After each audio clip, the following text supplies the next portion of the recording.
Come on. Hello, everyone. Welcome into Loretta McNary Live, aka Loretta McNary Show. But since the pandemic, we are live everywhere: LinkedIn, Instagram, Facebook, YouTube, everywhere you can imagine. We are live. We're super excited. Our guest today, and let me tell you about Erica. More will be revealed in here, right, as we talk. But she is a best-selling author and speaker, best known for her in-depth Bible studies. But in September this month, she is releasing a debut trade book. And I'm telling you, that book, Letting God Be Enough, Why Striving Keeps You Stuck and Surrender Sets You Free. Everybody, welcome the fabulous Erica Wiggenhorn. How are you? Oh, thank you for that wonderful introduction. I feel fabulous now. Because you are fabulous now. You've always been. And we're going to talk about that because according to what I was reading about you, you didn't always believe that.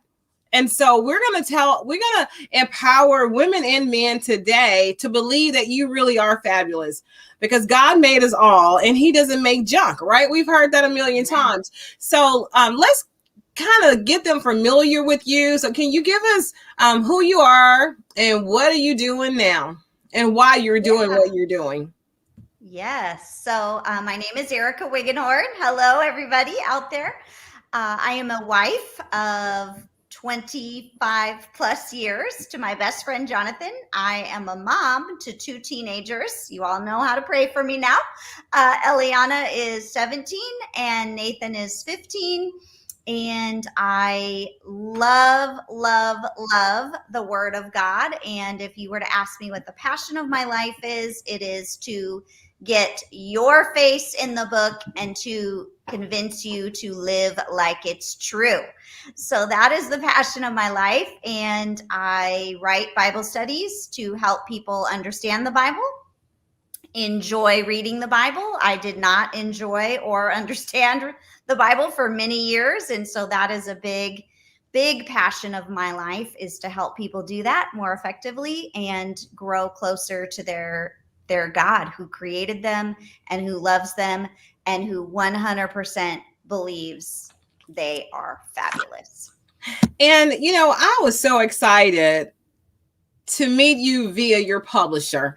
I do a lot of work with Biscuit Communications, and they always send me these most amazing guests. Not that I've heard of everybody, but I should have, because you all are just top notch. You've done a lot of national shows. You've been around a long time. And your story in particular just really resonated with me because there's this phrase, imposter syndrome, right? We've been hearing it a lot, but it's been something that we've been dealing with since the beginning of time. We refuse to understand and value who we are and what the word says. We can believe everything about God, everything he says. He moves mountains, he parted the Red Sea, he did this, he did that. But when it comes to us believing he is that kind of God for us, we seem to not believe so much. So I know in your book you use the story of Moses to kind of talk about this whole thing about self-doubt, and he to me is like the poster child for self-doubt. So can you share why you chose, of all the characters and people, and I don't like characters, all the people in the Bible, you chose Moses to elevate his story so that it resonates with us? And trust me, it resonates with me. Yeah, so I refer to Moses now as the greatest self-doubter of the Bible. When my friend first told me, Erica, you have imposter syndrome. Oh my goodness, like you are poster girl for imposter syndrome. What is going on? We got to root this lie out of you right now. I began researching imposter syndrome, and I began researching what, leading psychologists, what thought leaders, motivational speakers, business executives, how they defined imposter syndrome and what their thoughts were on how you best overcome that. And the advice was not bad advice. It was good advice. Basically they say you've got to look yourself in the mirror and you've Yeah. got to tell yourself you're enough. You've got to unroll your resume and look back and say, I've accomplished all these things. Surely I can do this. You've got to look at your skill set and your strengths. You've got to cite your past successes. Those things are all good advice, because They really are. just like you said, Loretta, we have a tendency to always discount and undervalue ourselves. Yeah. So And it's good advice. We need to yeah, stop doing that. That does not honor God to constantly be tearing ourselves down. The problem with that advice, though, Loretta, is while it's good advice, it's still inadequate advice. Because I agree. if you live any time on this planet, you're going to come to a situation just like Moses did, where God puts you in a season or calls you to an assignment or asks you to walk by faith through something difficult. And you can look in the mirror all day long, girl, and know you just ain't got it for this. Let me give you an example. My husband's coworker, she came into the office a couple of weeks ago and she said, my 11-year-old daughter has bone cancer. Well, let me tell you about Rachel. She's got graduate degrees. She's run $1 million companies. She's one of the smartest women I know, but she's got nothing on her resume to be a mama of a cancer patient. Sometimes life is way bigger than us, and no amount of looking inside ourselves is going to do the trick. We've got to look to God. And that's exactly what Moses did. He stood before God. God issued him this assignment, and he looked at God and he's like, who am I to do this? I got nothing. Like, pick my brother, pick anybody. I don't know, Yeah. but not me. I can't Yeah. do this. This is too much. It's so crazy, Erica, because you just shared so much. You just hit the nail on the head. But I want to kind of dial it down a little. So imposter syndrome has, like I said, it's been around forever, but people call it something different. People even say is self-doubt, but where's imposter syndrome is when you have done something super amazing at least once in your life, and then you doubt that. Even though you may or may not have celebrated, you doubt that your abilities got there for you when it is clear as mud.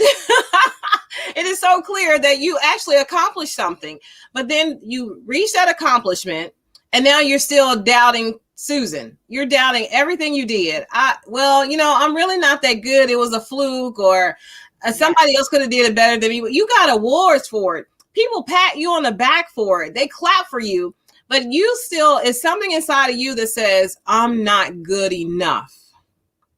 So I like how you use Moses, because there are several other people in the Bible that also, even though they're these great people, we still talk about them all these years later, they still did not believe that they had in them what they needed to do to accomplish what God had called them to.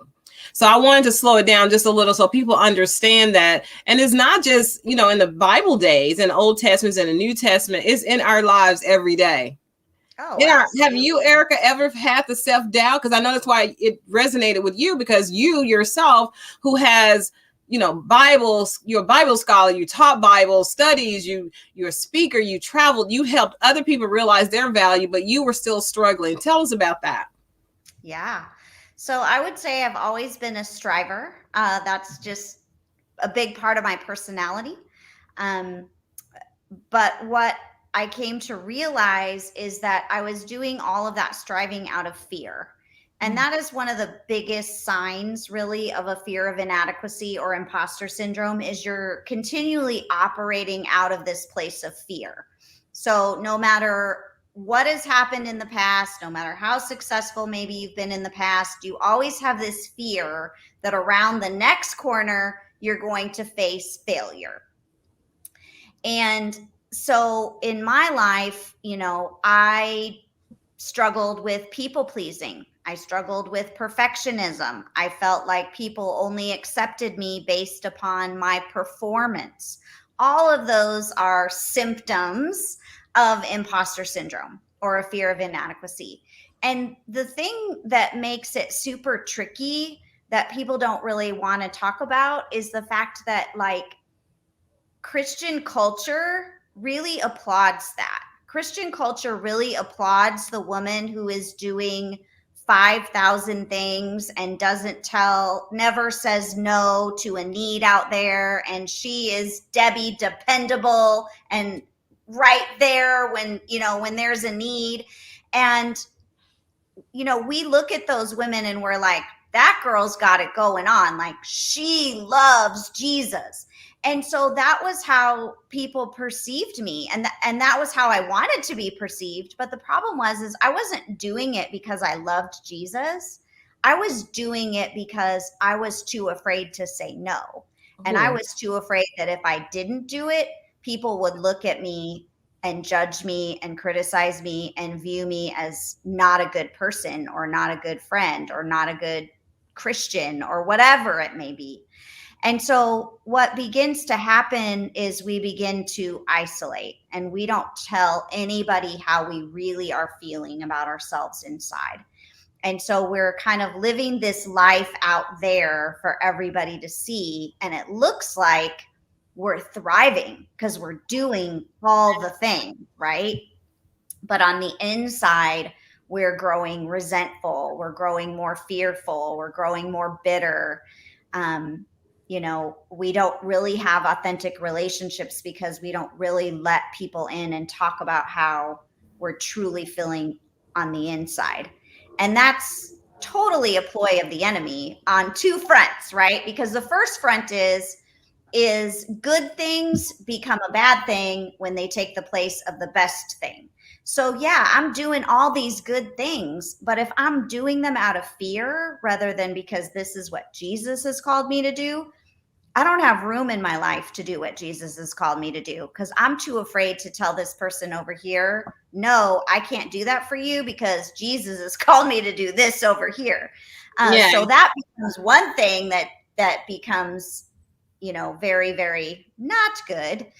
And the second thing where it becomes very not good is because we become so isolated, the more the enemy can isolate us, the more he can influence us. And so those subtle whispers of the enemy that, you're not good enough. And if people knew the real you, they wouldn't like you. And if you didn't do all these things for them, they wouldn't accept you. Yeah. That tape playing in our head, those insidious hisses, they shout most loudly when we're all alone. Yes. And so it really ends up becoming just this frenetic cycle of trying to keep up the illusion that we have it all together, that we're loving our life, and that, we're living our best life now and we love every minute of it. And inside we're just like, oh my gosh, I can't do this anymore. I'm out, right? And like Moses, you in Exodus 30. I can't do it. I am not the best person. Yeah, I'm not that person. And was it Gideon who also said, I'm the least of those?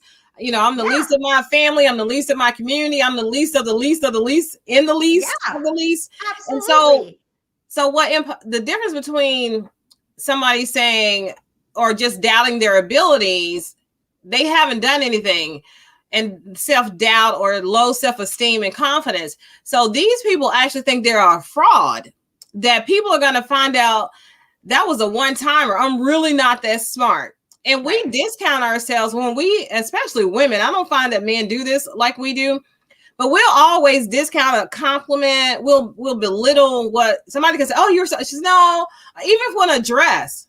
Oh, this old dress. And so that's, I was speaking one time, Loretta. I was speaking one time, and I said to the women, I said, I want you to turn to the woman next to you, and I want you to tell her something you admire about her, something you appreciate about her, something you see in her that you think is special or beautiful. Well, instantly, the room was just filled with chatter and laughter and women just speaking life over each Yep. other, right? Because Yeah, but we I know do where that you're all day going. long, right? Yeah. So then I quieted them all down and I said, okay, now I want you to turn back to that same woman and I want you to tell her something you like Good about or turning admire the about table. yourself. Crickets. Crickets. We said right? at the same time. I've Yes. done that exercise too. You know, I said, well, list me 3 things that you love about your best friend. List 3, and immediately the pins are, you know, you can see the smoke. And then, like you said, I turned around. Well, list 3 things that you love about yourself. Nothing. Yeah, that we will always default into doubting ourselves and downplaying the giftedness that God has put inside of us when we're left to ourselves. Yeah. We always will. That is our fallen nature. That is why, if we're going to, there's 2 things. There's really 2 antidotes for this whole self-doubt problem. The first one is self-doubt is completely tied to self-sufficiency. So as long as I'm trying to rely on myself, I'm always going to be flooded with self-doubt. But the antidote to self-sufficiency is intimacy with God. Because when I am committed to growing in my relationship with God, I no longer am going to believe my doubts or doubt my beliefs. I'm going to walk in confidence that I have a Father who is with me, He is for me, and He will fulfill His good purpose for me. But that comes with intimacy, because I can't trust God's character outside of a relationship with Him, right? Character is always understood in the context of relationship.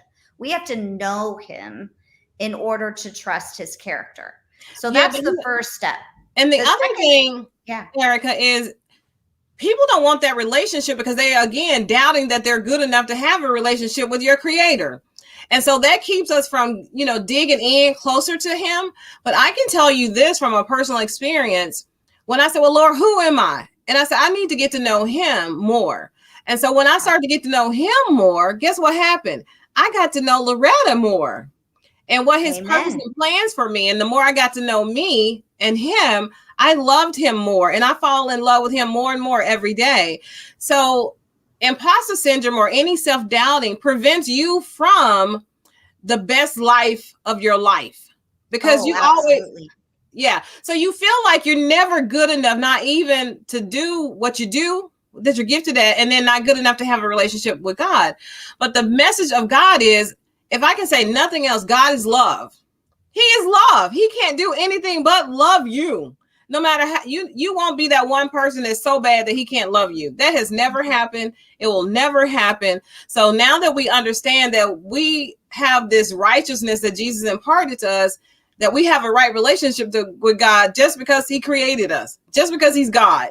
So now you should be able to unveil the layers of this onion to start accepting. And so now that we told them what it is, make your second point, and then I want to share with them how they can get to where you are today. And then what was that one thing that got you from self-doubt, imposter syndrome, to now being this beautiful blossom that you continue to get more and more beautiful because you continue to dig in with God?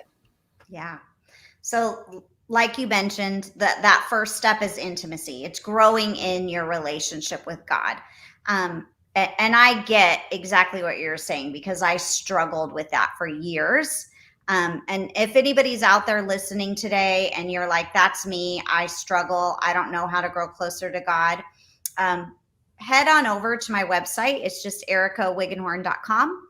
And I have a Busy Woman's bundle there. It's totally free, but there's 3 free ebooks in there, and one of them is 50 Days to Intimacy with God. Go download it, start reading one day at a time, and start that relationship, because that's the first step. And the second step is community. you're not going to overcome your self-doubt. You're not going to overcome your insecurities. You're not going to overcome this imposter syndrome that you struggle with without community. God designed it that way. You know, your moment where you decide to follow Jesus, your salvation, that is personal. But from that moment forward, your call to follow Jesus is communal. You have now been made a member of the family of God. And that family has been put here on earth to help you discover who God made you to be. We will not see all of our giftedness within ourselves ever. God will use the family of God, the body of Christ, other believers to uncover that giftedness and help us see it and discover it. So first step is intimacy with God, because you're going to fail miserably in community if you don't have a relationship with God, because the people of God may love Jesus, but they're still pretty messy. So you've got to have that intimacy with God first, and then you've got to commit to community. Those two things are going to radically transform your life, and there's no shortcuts. That's the way God designed it. That's the way it is. And it's a beautiful, wonderful thing once you surrender to it and stop trying to figure it out all by yourself. Definitely. So one thing that I find is difficult, or women tell me they struggle with, and I do too. We're good. We're the life of the party, right? Not like a literal party. That's just an analogy. We're the life. Everybody comes to us because we always happy. We always got something great to say. And you know, we even look good. We do the walk. We do the talk. We got it all together. And people tell us we got it all together, and we look like we do. We talk like we do. We love God. We can quote the scriptures. But then when we get home, all alone, those messages start playing in our head. Who do you think you are? You're not her. Who do you think you all of that, Loretta? And it happens to all of us. I don't care how successful somebody is. Every woman that I've ever talked to that have mad money, mad success, they still have to negate those voices in their head. I don't care how high, how many compliments you get. You yourself will be your worst critic ever. How do we get beyond that? I can share how I got beyond it, but I want to hear from you. You're like the expert. You got this book coming out, going from striving, from struggling to striving. And that's all with God. God can do that. But for the critic, the person who says, God can't do that for me, Loretta. I'm just a total mess, as they say. How can we help those women who are fine in the daytime, but at night, that's when that enemy really starts whispering. You said the aloneness, and they don't have community because they are the community. Everybody pulls on them. Can you speak to that for me, Erica? Yeah. So first of all, I would say if you are that woman and, you are the leader in your church, in your faith community, you need to find your people. You need to join some kind of organization where you can connect with your people. I have a mastermind group of fellow authors. They get me. They get how the enemy comes at me as a writer. So if you are, a CEO of a company, you are an entrepreneur, you are, in women's ministry or a pastor at your church, you need to find your people. You've got to find community, because the rules of community apply to everyone. Nobody reaches this spiritual plateau where you no longer need that community and that accountability in your life. That will never happen. So if you are outside of community and you have not found your people, go find your people. Go to an annual conference that centers around your call and your mission, and connect with people that are doing what you do in other parts of the country. But what if they aren't doing anything? I get what you say, because I'm the CEO, I'm the author, I have community of women like-minded, but I also am, I get emails and when I'm out, Loretta, I'm not there yet. I want to. So who would their community be? So their community is going to be a couple of different things. For one thing, their community really should be the local church. That's God's ultimate plan for community. So if we're not plugged into a local body of believers, we need to be doing that. Yeah. The church is God's plan A for his people. And so you need to be plugged into a local body of believers, get involved in a Bible study, serve on a ministry team, begin to pour yourself out. And in that process of pouring yourself out and going and serving, God is going to help you discover and uncover what your giftedness truly is and what he's truly called you to do. We can sit and, I never in 100 million years, Loretta, thought I was going to write a book. Like that was not even on my radar. I never thought God would call me to do that. But as I got involved in women's Bible study and I began teaching at my church and I began filling in and writing some lesson plans for an extra week here or there, God began to reveal that call upon my life. I had no clue, but it just started from, showing up every Tuesday morning and being available for God to show me. And so a lot of times I think we get stuck because we get an idea in our mind, like this is what I want to do. And then we just kind of sit back and wait and we're like, okay, God, like, why aren't you opening the door yet for me to do that? Well, chances are, when we look at people in scripture, when God issued a call on their life, 95% of the time between the call and them doing the thing, there's like a wait, right? Like Moses had 40 years in Midian. Elijah had 3.5 years, by a brook and living with a pagan woman. There's always a wait. Paul had, the road to Damascus, and then he doesn't go, off to become a missionary for like a dozen years later. He's just out serving Jesus wherever. And so if you're in that spot where you're just like, I'm not doing anything, I don't know what I'm supposed to be doing, like I know what I want to do, but God's not opening the door yet, well, then just go serve somewhere. Go start doing something, because chances are there's something about God that he wants to reveal to you. He wants to develop that intimacy to prepare you. And or there's something about yourself that God wants to reveal to you. Maybe he needs to bring healing to a past hurt. Maybe he needs to teach you something. Maybe he needs to have you in relationship with another person so you can watch how they navigate a certain season, because that season is coming in your life. So, Yeah.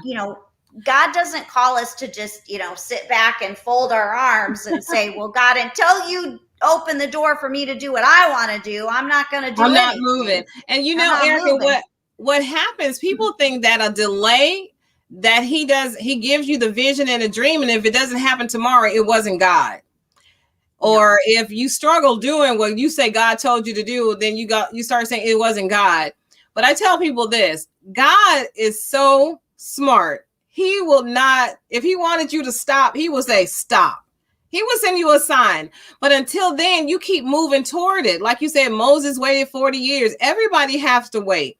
Just because he get like David. Well, he was like 14 or 15 when he was anointed king. And it took another 20 years or so of whatever it was before he became king.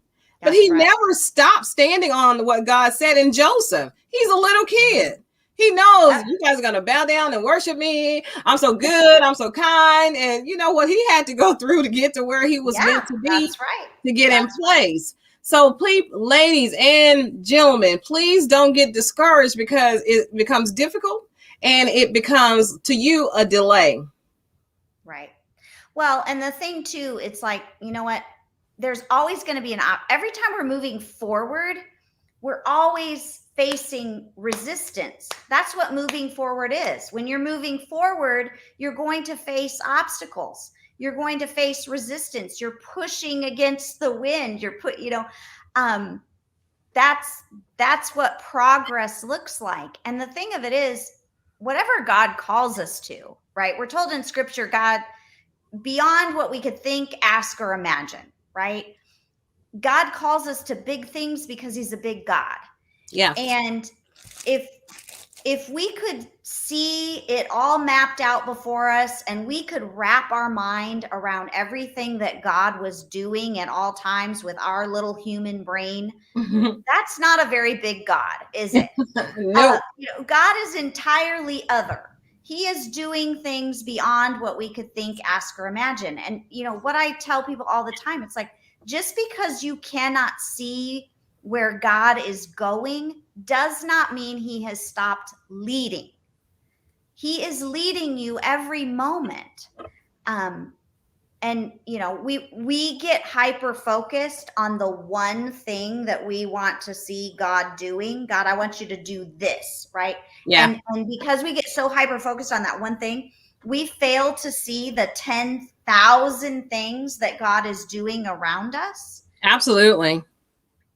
And So yeah.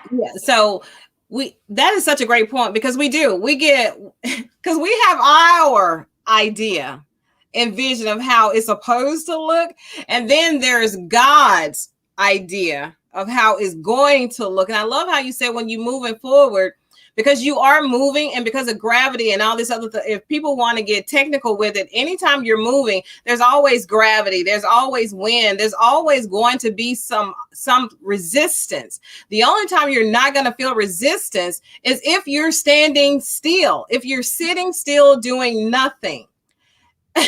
So, but if you say, I want to do this and I have to do this, and God called me here and I really want to have these dreams come true, then when you start moving toward those things, guess what? There's going to be resistance, because that is just human. That's nature. That's nature. And work with you is not necessarily against you. And when like a diamond, you know what a diamond has to go through to get to be that diamond we want to wear on our finger? It has to go through a crushing, a burning, like pure gold. And then what is the other thing? The olive. It has to be crushed. Oh my goodness. Grapes, to get wine and apple juice, grape juice, or whatever. It has to be crushed from its original form to get to the next form. So I'm just glad you said that. That's beautiful. Movement. There is pressure. There's opposition. Yes, absolutely. Absolutely. So if you don't know what to do, one thing you can always do is you can grow in that intimacy with God. Get involved in a Bible study. Go to a small group at your church. That's moving forward. The other thing that you could do is begin to pursue community. Obviously, being in a Bible study or a small group, that's a pursuit of community. Serve on a ministry team at your church. Go volunteer somewhere in your community. Do something. And like you said, Loretta, if that's not what God wants you to do, he'll stop you. He'll shut the door. He is not, he's not shy. No. God is not shy, nor is he on ideas and ways to make things happen. And one thing I know too, we like to compare. Well, this is how it happened for Oprah, Loretta. Why aren't you like Oprah? Because God doesn't duplicate. There is not a duplication ever. There's some similarities in people's success and their stories, but because we are uniquely and divinely created, like our fingerprint, there's not another fingerprint like ours. There's not another life like ours. So you have to live your life according to God's word, his promises, and the way he gifted you and skilled you. And we all have some gifts. Some of us have more than 2 or 3. Some of us have a ton of them, but just know that you are valuable in the kingdom. God did not forget about you. He did not make a mistake with you. And stop denying who you are. You are not a fraud. Even if you pretend to be happy when you're sad, that's not being a fraud. That's just getting by. But at some point, I think we have to deal with that. So let's transition. We got a few more minutes. I'm past your 30 minutes. Hope you're okay. But yeah. So how do we, because we so used to striving and struggling and just trying to get through. How do we go from surrender so that we can go to thriving? Yeah. Well, I think we're not going to ever thrive until we truly are surrendered to God's plan, right? As long as we are trying to make something happen outside of God's plan for us, we're not going to thrive. We may look like we're thriving, but we're not, because we're not doing what God created us to do. Yeah. I love how when Moses basically said to God, who am I to do this? He discounted everything. He questioned God's plan. He thought God made a mistake. He thought God was pretty much crazy to ask him, to do this assignment. And he basically said as much to God, like, who am I? And what I love about God's answer to him, Loretta, in Exodus 3, is God basically says to him, he doesn't tell Moses all the reasons why he is the guy for the job, even though he could have. Yeah. God didn't do that. He basically promised Moses 3 things. And I cling to these promises every time I begin to just hear that tape of self-doubt. And what's important to know is that's going to be a battle we're going to have all the way to glory. Yep. Because we're in a battle here, right? We're fighting a war against our enemy. He's vanquished when Jesus comes back, right? But right now, he still gets to, flap his little forked tongue at us, and we're going to still battle his lies. But what God said to Moses, he basically gave him 3 promises. He gave him the promise of his presence. He says, but I will be with you. Mm-hmm. And that's what I continue to remind myself when I fall into that place of, well, who am I to do this? And I'm not going to be able to withstand this. And how am I going to get from point A to point B? And what's going to happen? And what if this happens? And when I start going into that spiral, I stop and I say, my God is with me, and he's bigger than all of this. So the first promise that God gives Moses is, my presence will be with you. The second promise that he gave him is, he says, and when you lead the people out. I love that, because God did not say to Moses, if you lead the people out, if you're spiritual enough to hear my voice and understand my calling, if you're obedient enough, if you're a good enough communicator to get the people behind you. There was no if. He gave him the promise of fulfillment. When you lead the people out. We serve a God who always finishes what he starts. He started a good work in you, brother, sister. He's going to finish it, because he is the author and the finisher of our faith. And so when you are sitting there and you're thinking, well, I don't know what God's going to do with me. I guess my story's over. I don't know what my purpose is. Let me tell you something. God made you. He called you. He saved you. He's got a purpose for you, and he is going to carry that purpose out. And the question is not if, the question is when. Absolutely. When. And you can dig your heels in the sand, and you can run away to a desert for 40 years if that's your jam. But God still finished what he started with Moses. It took him till he was 80 because Moses didn't want to listen. Yeah. But God still got his way with Moses. And God's going to get his way with you. Yeah. So and that proves the point that you can't run away. God's going to have his way. And he doesn't forget, nor does he take it away from us. It's us being ready to receive what he says. And for every dream, every promise that he made, it takes us being prepared to receive those things. And we can't receive them if we're not mentally, physically, spiritually ready to receive those things. Crying won't move him. Throwing temper tantrums won't move God to do it faster. Giving up on God won't move him to do it faster. What moves God in my life and what is faith. And faith means, like you said, we keep moving. We keep moving. We trust him, and not just trust him, but trust him with your whole heart. That means no matter what I see, how difficult this gets, I'm going to trust God. And guess what? God will keep his promises, because he is a promise keeper. I promise you he is. Yes, absolutely. It's the surrender, the surrender. To say, God, I don't get this part of the plan, but I'm trusting that you're doing something here.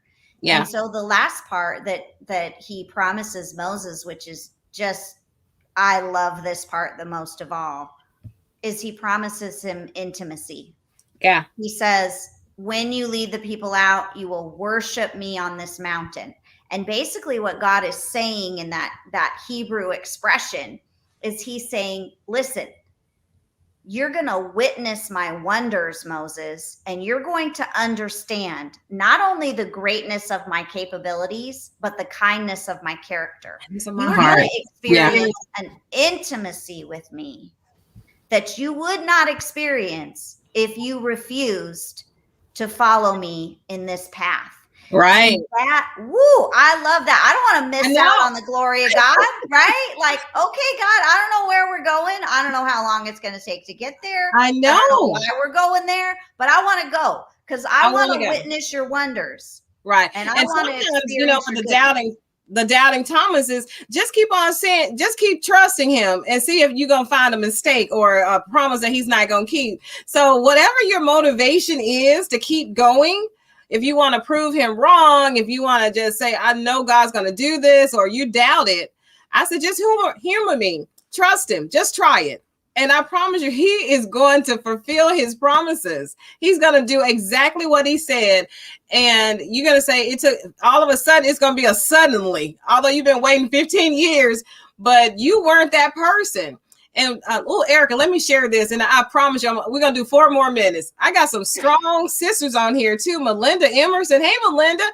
These ladies are so on fire in their lanes. Melinda is like the small business, America's favorite small business lady. I mean, she's on fire in her lane. Alita Hill, thank you for your service, Alita. She's an entrepreneur and a veteran.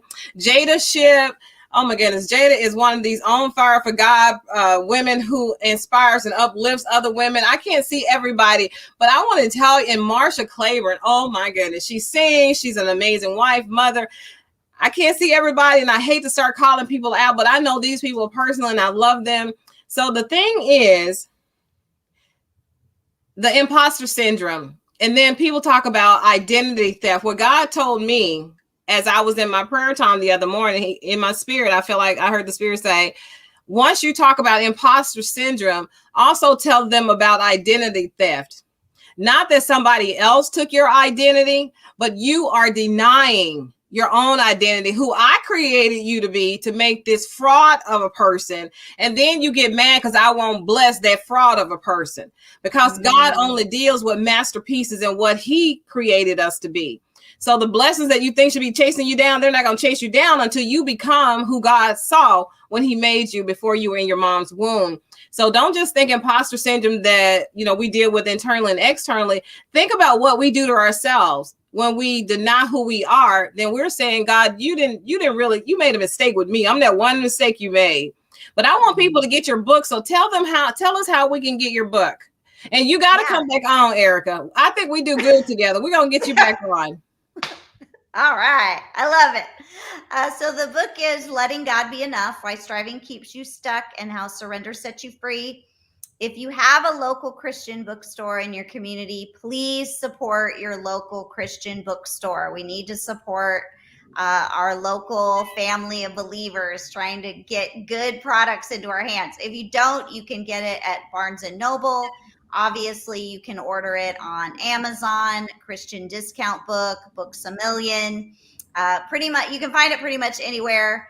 And I hope you'll grab a copy, and I hope you'll be blessed, and I hope that you will really take a firm step forward to grow in your intimacy with God, because he loves you passionately, and he has an incredible plan for your life, and he wants to reveal it to you.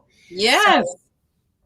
Yes, he does. And so before you go, and I want to thank everybody so much for watching it live, and those who will watch it in the archive, don't forget that. And I pulled up my app. I have an app called MMN. It's on every platform you can imagine. Wherever there's a Netflix, a Hulu, and Amazon, you can find MMN, my own streaming global platform. So this show will be on there. I think they're going to upload it tomorrow. So you can carry it on your phone. You don't have to go to Facebook or anything like that. You can just go to your app, your MMN, McNair Media app, and watch this show and share it with other people, because a lot of, amazing empowerment happened here. She reaffirmed who you are in God, and she reaffirmed that God promises to always be with us, like he was for Moses and everybody else that we've heard in the Bible. God is real, y'all. He is real. He is who he says he is. And it's up to us to make sure we're doing and living and spending time with him, so that we can help change this world for Christ and for the kingdom. So Erica, any closing words other than where we can find your book? And she's going to come back on. And in closing remarks, you're going to come back. Yeah, you are. I just really want to challenge you. If you are a person and you're really struggling right now, maybe go find some community. I know it's 10 times harder to go find community when you're already struggling. I want to acknowledge that, right? When we're feeling down, when we're feeling when we're doubting our faith and believing our doubts, and doubting what we believe, it's hard to go pursue community. But I really want to encourage you to do that. Obviously, this is a great place to pursue community here with Loretta, but you also need people in your life doing life with you that know the real you, know what's going on in your life. So if you are just in a place where you're really struggling, please, please, please take that step and go find some community. If you're struggling in your intimacy with God, you're struggling to be in the Word, you don't understand the Word, it frustrates you, go to my website, ericawiggenhorn.com, download that free ebook bundle, 50 Days to Intimacy with God. There's another book in there, The Busy Woman's Guide to Praying for Friends and Family. If you struggle to pray, you don't know how to pray, you don't know what to pray, there's an ebook there that'll walk you through that as well. So do something. Just do one little thing. And I promise, just that one little thing, it's like that mustard seed of faith, right? God will bless it. Do something. Yes, he will. Beautiful. That was so beautiful. I so thoroughly enjoyed you being here with us, Erica.